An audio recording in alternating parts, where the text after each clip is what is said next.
Selamat sore Arsi. Iya, bagaimana kabarnya, Prof? Alhamdulillah baik. Mudah-mudahan Alhamdulillah. kita semua baik. Iya, amin, Prof. Terima kasih, Prof, sudah hadir di tengah-tengah guru hebat Serdang Bedagai ini. 3.000-an guru-guru hebat. Dan sebelum masuk sesi Profesor, perkenankan Arsi untuk menyampaikan kurikulum VT Profesor. Profesor Dr. Andes Suyanto, MID PhD, meraih gelar sarjana di Fakultas Ilmu Sosial Universitas Negeri Yogyakarta. Beliau mendapatkan gelar Magister Education di Boston University, Amerika Serikat. Beliau meraih gelar doktoral di Michigan State University, Amerika Serikat. Selain menjabat sebagai rektor di Universitas Negeri Yogyakarta, beliau juga pernah dipercaya sebagai Direktur Jenderal Manajemen Pendidikan Dasar dan Menengah, serta PLT Direktur Jenderal Pendidikan Dasar Kementerian Pendidikan dan Kebudayaan Republik Indonesia. Di tahun 2019, beliau dilantik menjadi salah seorang anggota Badan Standar Nasional Pendidikan oleh Menteri Pendidikan dan Kebudayaan Republik Indonesia. Baik, Prof, tanpa berlama-lama lagi, kita akan mendengarkan bersama pemaparan dari Profesor mengenai mendorong tumbuhnya kompetensi siswa abad 21 melalui pendidikan karakter. Kepada Prof Yanto kami persilakan. Oke, terima kasih Arsi. Assalamualaikum warahmatullahi wabarakatuh. Para guru yang saya cintai, kita masuk pada materi yang lain, yaitu mendorong tumbuhnya kompetensi siswa abad 21 melalui pendidikan karakter. Ini sangat penting sekali karena ke depan karakter itu sangat-sangat menentukan orang sukses atau tidak, selamat tidak dalam melakukan amanah dalam pekerjaannya. Tadi Pak Jo menyinggung bahwa ada channel YouTube suyanto.id. Di situ semua 12 kurikulum yang disampaikan Pak Jo tadi sudah bisa dilihat di sana. Kalau saudara ingin memperdalam mengenai growth mindset coach misalkan saja. Baiklah. Nah, kita bicara mengenai bagaimana menanamkan kompetensi abad 21 melalui pendidikan karakter itu harus tahu latar belakang kehidupan kita zaman sekarang. Di abad 21 itu yang sangat unik adalah adanya tahapan revolusi di industri yang berada pada 4.0. Ini segala-galanya itu canggih semua. Teknologinya canggih, ada big data, datanya besar, bisa digunakan untuk apa saja. Ada network, itu artinya ada jejaring antara mesin orang, dan ada yang lebih hebat lagi itu inteligensi buatan, dan juga ada yang disebut machine learning. Jadi mesin-mesin itu lama-lama bisa belajar, bisa menganalisis seperti punya otak sebagaimana manusia. Dan di samping itu ada juga yang disebutnya dengan proses-proses di mana manusia memang harus berhubungan satu sama lain. Ini di negara-negara yang maju sudah mulai bahwa orang-orang sudah kehilangan pekerjaan dan sebagainya. Nah, inilah yang terjadi ketika revolusi industri 4.0, revolusi industri 4.0. Ini pembelajaran karakter di sekolah ini harus menjadi highlight, harus harus benar-benar didesain dengan baik. Karena apa? Karena peradaban kita itu berubah. Ada sharing ekonomi, e-education, e-government, dan sebagainya itu. Nah, di sharing ekonomi ini kita pada saat ini kalau mau bisnis itu orang tidak harus memiliki segala-galanya. Tapi bisa sharing, bisa memanfaatkan fungsinya. Jadi tidak perlu orang misalkan saja mau bisnis harus memiliki alat transportasi. Alat transportasi sudah ada, tersedia. Misalnya ada JNE, JNT, ada Tiki, ada si cepat atau banyak sekali. Itu bisa dimanfaatkan tanpa harus memiliki. Itu namanya sharing. Nah, ketika sharing, itu karakternya itu harus berbeda. Karakter yang kita miliki. Karena apa? Karena masa depan itu adalah merupakan hal-hal yang sangat lain dengan masa lampau, dan bahkan bukan merupakan kelanjutan masa lampau, sehingga sukses-sukses di masa lampau itu tidak menjamin akan bisa sukses di masa depan. Oleh karena itu kebiasaan-kebiasaan, karakter-karakter lama ini juga harus diperbaiki dan harus diubah. Ini contoh yang mengkhawatirkan kita di abad 21 itu. Jadi 70% pekerjaan itu akan ada automatisasi. Ya, saudara tahu, misalkan di tol, itu sudah nggak ada yang jaga di tol. Yang jaga mesin-mesin semua. Artificial intelligence semua itu yang jaga orang di situ. Sehingga yang terjadi adalah bahwa orang sudah kehilangan pekerjaannya. Jadi sudah tidak lagi membutuhkan orang. Karena mesin-mesin artificial intelligence itu bisa menggantikan orang. Guru juga begitu. Ke depan artificial intelligence itu bisa menggantikan guru dalam mengajarkan pengetahuan. Karena ada prinsip yang disebut IoT sekarang ini, yaitu Internet of Things. Semuanya bisa ditaruh di internet. Ya, jadi gitu. Kemudian, oke. Nah, ini gejala yang terjadi di sekeliling kita. Gejala apa? Gejala bahwa toko-toko fisik itu sudah berubah menjadi toko-toko non fisik, ada di online. Nah, ini kan mengubah orang. Jadi karakter anak didik kita itu juga harus dijaga supaya dia ketika menjadi warga masyarakat yang hidup di toko-toko marketplace, toko online, itu bisa memiliki keterampilan abad 21. Jadi bisa kritis ketika membeliannya yang dibutuhkan, tidak saja berdasarkan keinginan. Nah, sekarang online itu kan sudah banyak membuat korban kepada orang-orang yang gak berkarakter. Misalnya karakter yang ceroboh, karakter yang tidak kritis, itu jadi korban.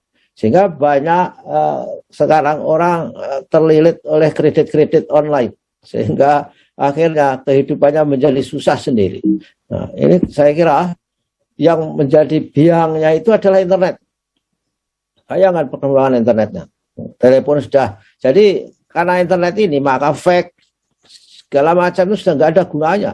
Jadi kalau sekolah Anda menggunakan alamat dengan menggunakan fake, itu saya kira simbol kekurangan itu. Nah, berikutnya inilah top 10 skill.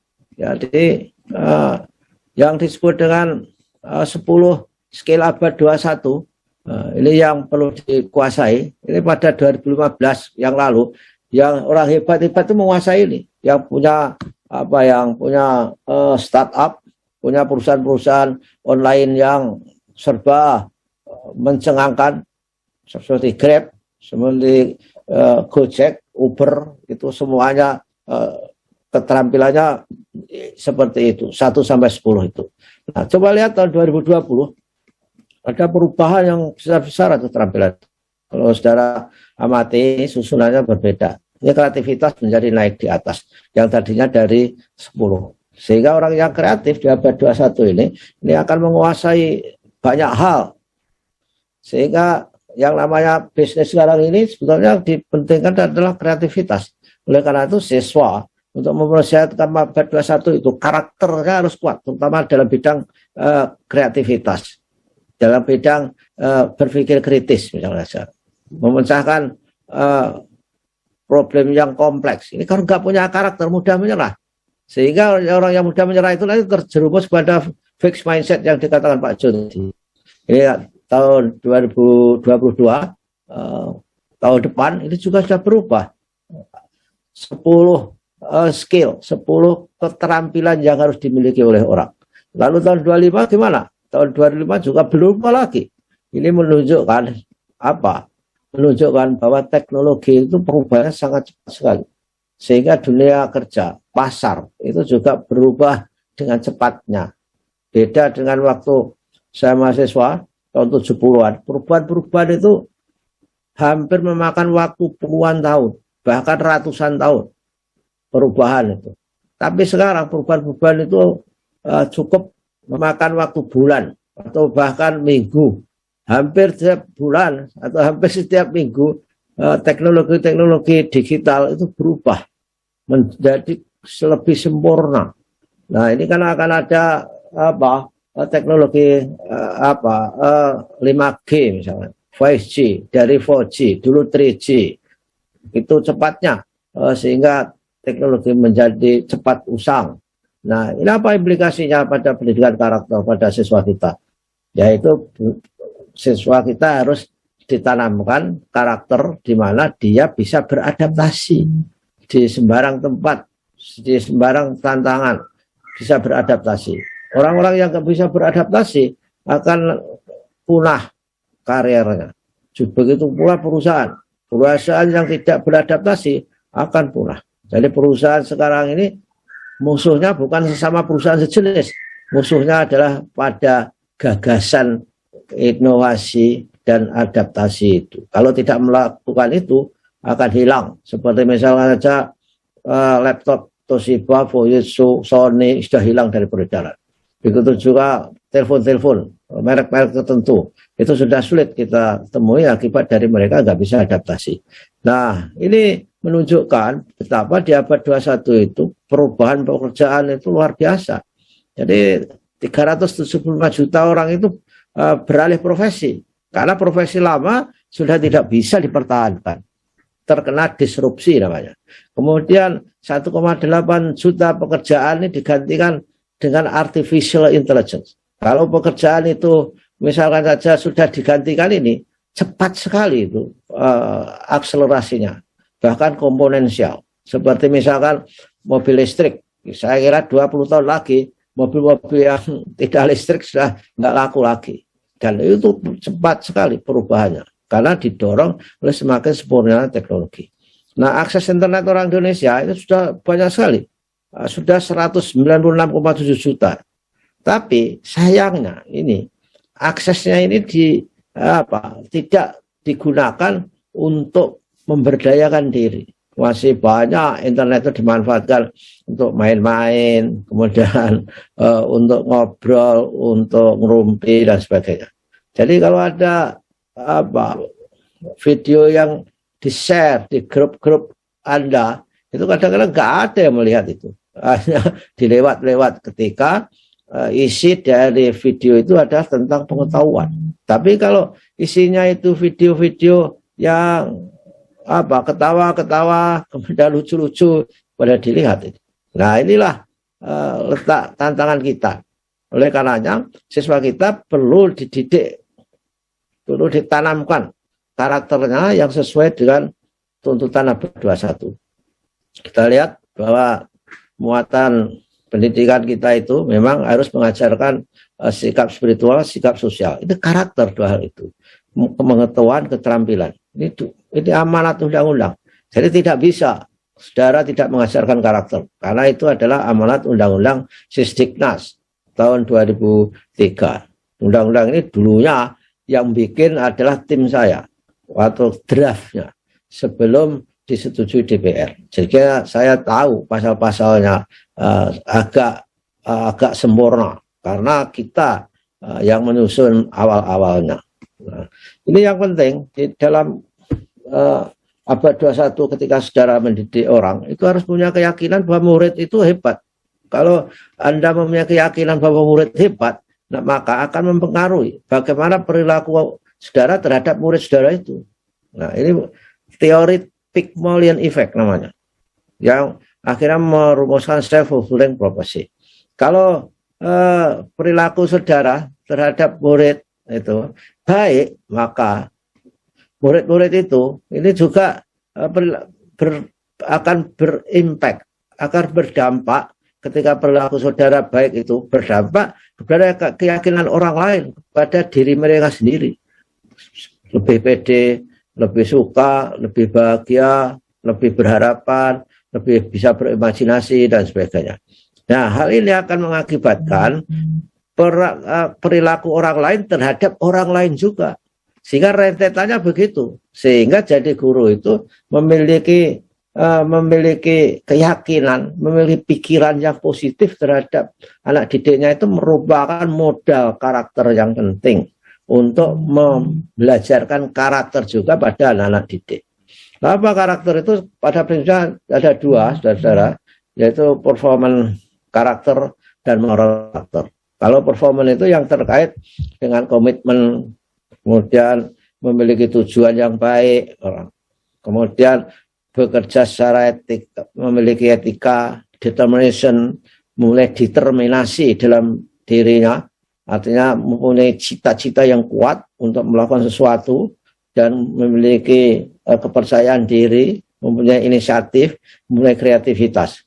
Tentu yang moral itu terkait orang lain, yaitu respect, menghargai orang lain, memiliki tanggung jawab, kemudian bisa mencintai orang lain, kemudian memiliki rasa kemanusiaan yang baik, memiliki integritas, memiliki rasa keadilan dan bisa berbuat adil, dan memiliki keberanian moral. Ini yang moral, karakter moral.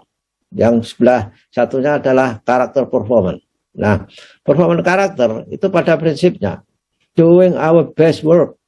Jadi kalau kita mendidik anak-anak kita di abad 21 supaya memiliki keterampilan abad 21, ya maka dididik performance karakternya, yaitu dengan cara anak selalu dilatih untuk melakukan pekerjaan yang terbaik, punya prestasi. Misalnya kalau musim medali, ya medali emas misalnya aja. Pokoknya harus pada prestasi yang tidak sekedar ecek-ecek atau prestasi yang mediocre, harus yang terbaik. Ini namanya performance karakternya. Nah, ini cita-citanya Martin Luther King, kata-kata bijaknya yang mengatakan bahwa kita harus bekerja tanpa lelah untuk mencapai keunggulan di dalam bidang-bidang yang kita lakukan. Prinsipnya seperti itu. Ini juga di Amerika itu basket, coach, pelatih basket itu luar biasa kalau menyemangati anak buahnya. Jadi mengatakan bahwa tujuan dalam hidup ini untuk membuat upaya-upaya yang kita lakukan itu yang terbaik yang kamu bisa lakukan.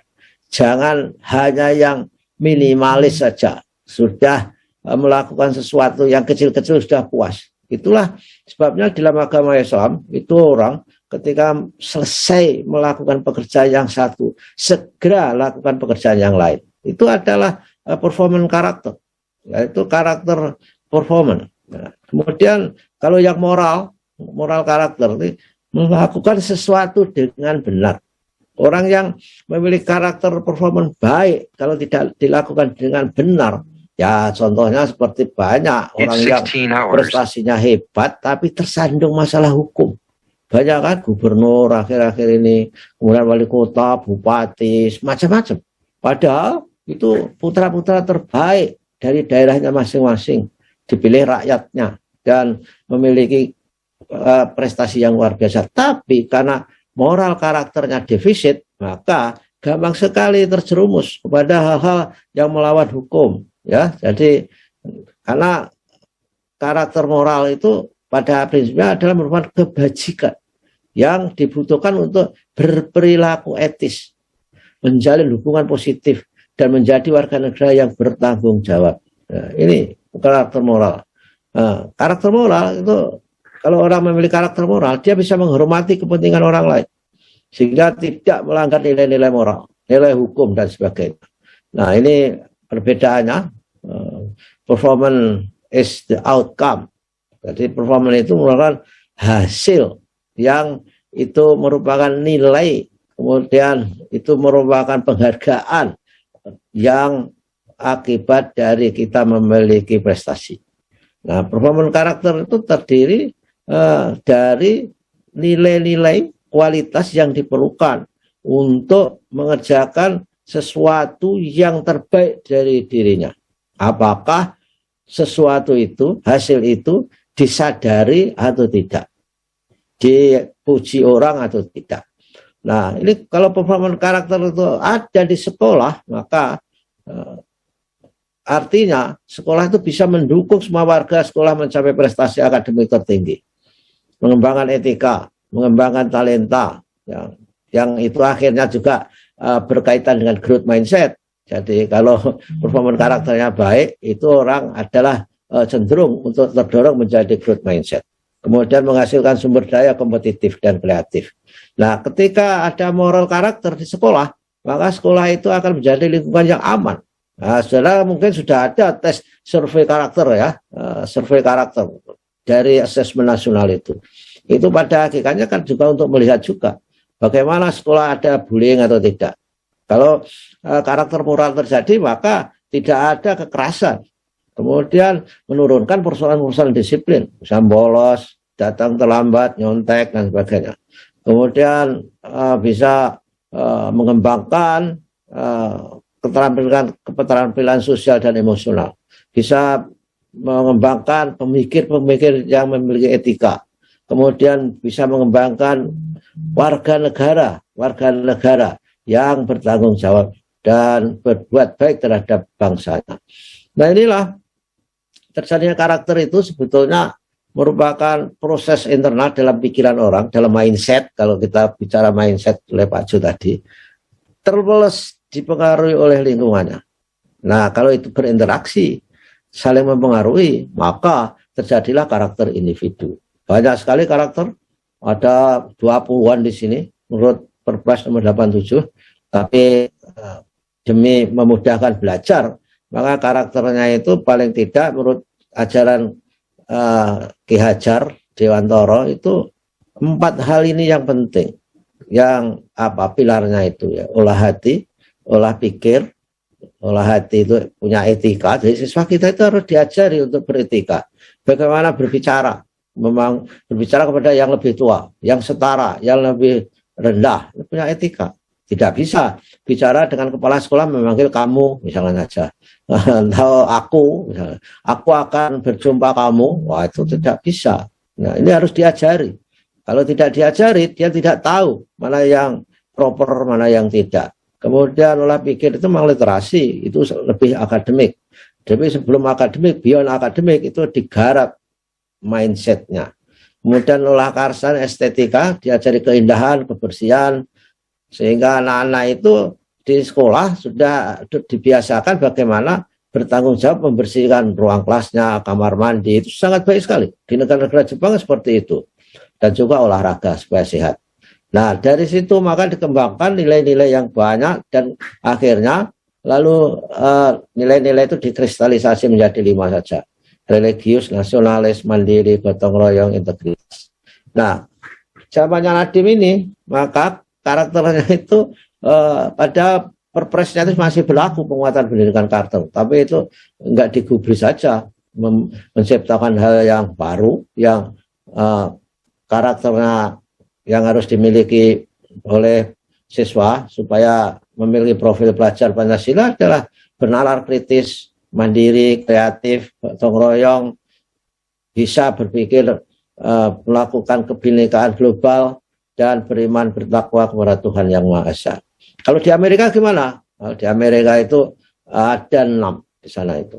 Nah, untuk bandingan saja ya antara lain ada jujur. Kejujuran ini sangat penting. Ini kejujuran itu nilai yang universal di mana-mana itu adalah penting dan sangat-sangat diperlukan oleh kehidupan masyarakat. Kemudian respect, menghargai orang lain, bertanggung jawab, kemudian adil dan peduli dan juga kewarganegaraan. Nah, bagaimana cara mengembangkannya karakter kita itu supaya anak-anak memiliki keterampilan abad 21? Ya, melalui penguatan pendidikan karakter berbasis kelas, kemudian berbasis budaya, berbasis masyarakat, yang itu artinya nantinya akan harus diajarkan, dibiasakan, kemudian dilatih secara konsisten, karena karakter itu prinsipnya adalah mengulangi, habituasi, dilatih berulang-ulang, menjadi kebiasaan, menjadi karakter, dan menjadi budaya dalam hidupnya. Sehingga kalau orang sudah berbudaya, kalau meninggalkan sesuatu itu ada yang mengutuk di dalam dirinya. Ada kata hati yang menyalahkan kita ketika kita berbuat tidak sesuai dengan karakter mulia yang dipegang teguh oleh masyarakat. Nah, inilah caranya.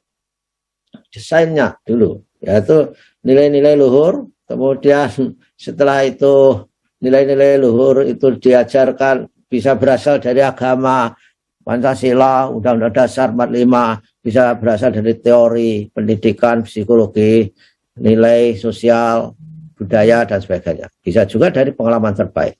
Nah, setelah itu maka proses pembudayaannya itu berada dalam satuan pendidikan, satuan keluarga, dan juga masyarakat, sehingga perilaku dan berkarakter unggul orang-orang siswa kita dan juga para guru itu. Nah, ketika secara mikro, maka karakter itu pusatnya di kelas. Jadi kegiatan belajar mengajar di kelas itu. Lalu budaya sekolah itu sebagai masyarakat mengemban, membudayakan, menghidupkan budaya-budaya yang positif. Lalu kegiatan ekstrakurikuler dan kegiatan keseharian di sekolah. Nah, sekolah saudara itu perlu membuat branding. Jadi supaya anak yang berada di dalamnya itu bangga. Sekolahnya itu akan dinamakan sekolah apa? Bisa jadi sekolah itu terkenal disiplinnya, sekolah terkenal ramahnya, sekolah terkenal bersih, teratur, dan sebagainya. Harus dibikin brandingnya. Saudara bisa membuat slogan-slogan atau tagline bagi sekolah itu. Misalnya saja sekolah ramah anak dan lingkungan. Misalnya seperti itu. Sekolah tanpa kekerasan. Apa saja yang bisa ditempel-tempel di dinding saudara itu supaya membuat branding. Jangan lupa bahwa lingkungan ekologi kita itu ada di Tripusat Pendidikan. Yaitu yang disebut dengan sekolah, kemudian keluarga dan masyarakat.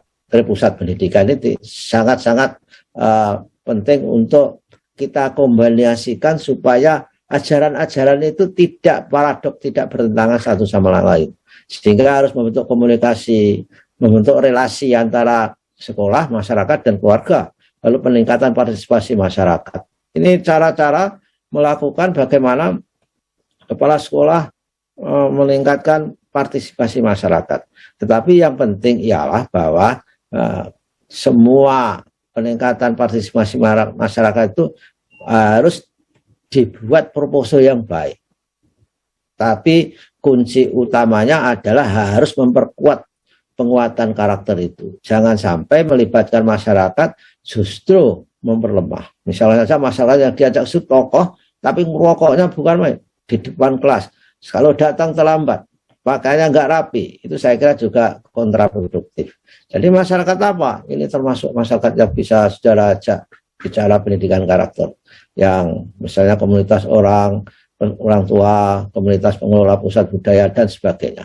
Banyak hal. Itu orang tua perlu dilibatkan karena bagaimanapun anak-anak kita itu bersama orang tua. Jadi tidak bisa sekolah mengembangkan pendidikan karakter tanpa berbicara dengan orang tua, terutama lebih-lebih masa daring ini. Tidak bisa, karena kita nggak bisa ketemu dengan siswa. Sehingga komunikasi dengan orang tua itu harus intensif. Supaya anak kita itu mendapatkan pembelajaran karakter secara konsisten.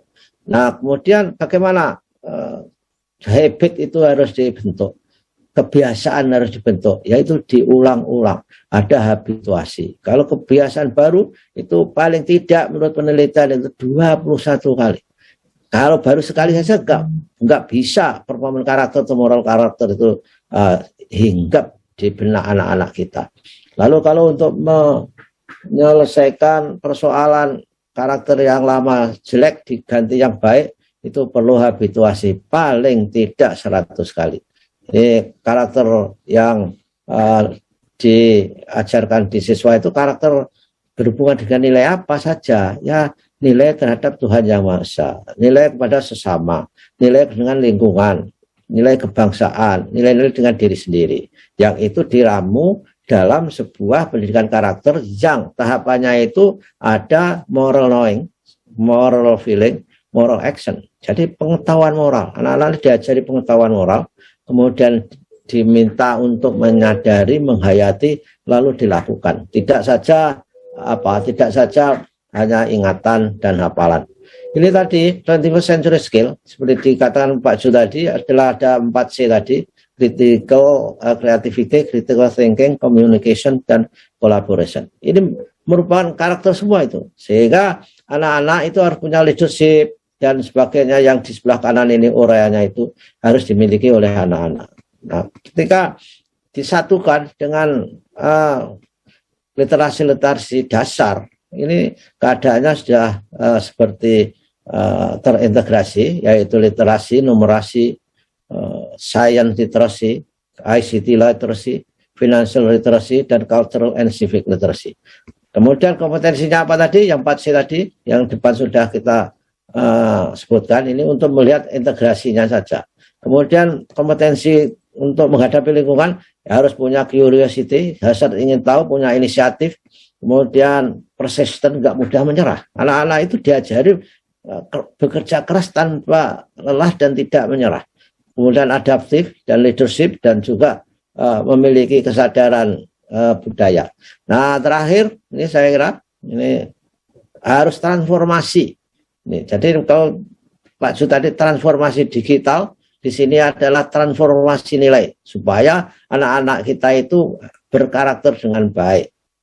Yang diperlukan apa? Yaitu kesadaran, visi, kemudian pemahaman, nilai-nilai, keterampilan, etika, pengetahuan, dan prinsip-prinsip dalam kehidupan. Saya kira itulah saudara-saudara, para guru, mudah-mudahan Anda semua selalu sukses, sehat walafiat, dan tentu ajaran kita adalah bermanfaat bagi bangsa dan bagi siswa kita untuk menghadapi kehidupan yang semakin kompleks dan semakin tak menentu. Terima kasih. Wassalamualaikum warahmatullahi wabarakatuh.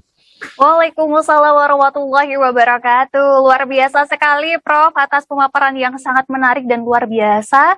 Terima kasih Prof atas pemaparannya, dan langsung saja kita lanjutkan pada sesi Q&A. Dan di sini sudah ada pertanyaan menarik ini dari guru-guru hebat Serdang Bedagai. Ini langsung saja dari Bapak Ahmad Ramadan, Bapak dari SD 6 Pantai Cermin. Pertanyaannya Prof, pada kenyataannya siswa SD telah bergeser dari dunia nyata ke dunia maya. Dunia bermain, belajar, dan sosialisasi anak kini didominasi oleh gadget. Pertanyaannya, bagaimana cara seseorang growth mindset dalam menghadapi siswa untuk menentukan kesuksesan peningkatan kualitas pendidikan di era disrupsi ini, Prof? Termasuk salah satunya yaitu terkait dengan karakter. Silakan kepada Prof Suyanto untuk menyampaikan tanggapan dari Bapak Ahmad. Ya, saya kira karakter itu sekarang itu predatornya banyak sekali di masa gadget ini. Jadi saudara, kalau melihat di video-video yang beredar di media sosial, wow, luar biasa itu. Itu banyak sekali video yang hanya mengejar hanya mengejar follower, karena dari situ dia akan bisa mengkomersialisasi channelnya. Banyak video yang porno, vulgar, tabu, yang itu kontennya itu tidak layak dilihat oleh anak-anak kita. Tetapi itu berlangsung terus dan tidak ada regulasi. Dan itu bahayanya adalah setiap ditayangkan video-video yang kurang mendidik itu langsung diserbu orang. Jadi ditayangkan seminggu itu yang nonton sudah 5 juta. Dari 5 juta itu saya yakin ada siswa-siswa dari kabupaten ini. Oleh karena itu dalam era serba digital ini harus ada edukasi.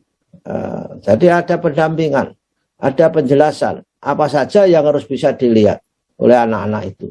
Di negara Amerika itu ketat sekali, walaupun negara liberal, tapi anak-anak itu diajari tanggung jawab.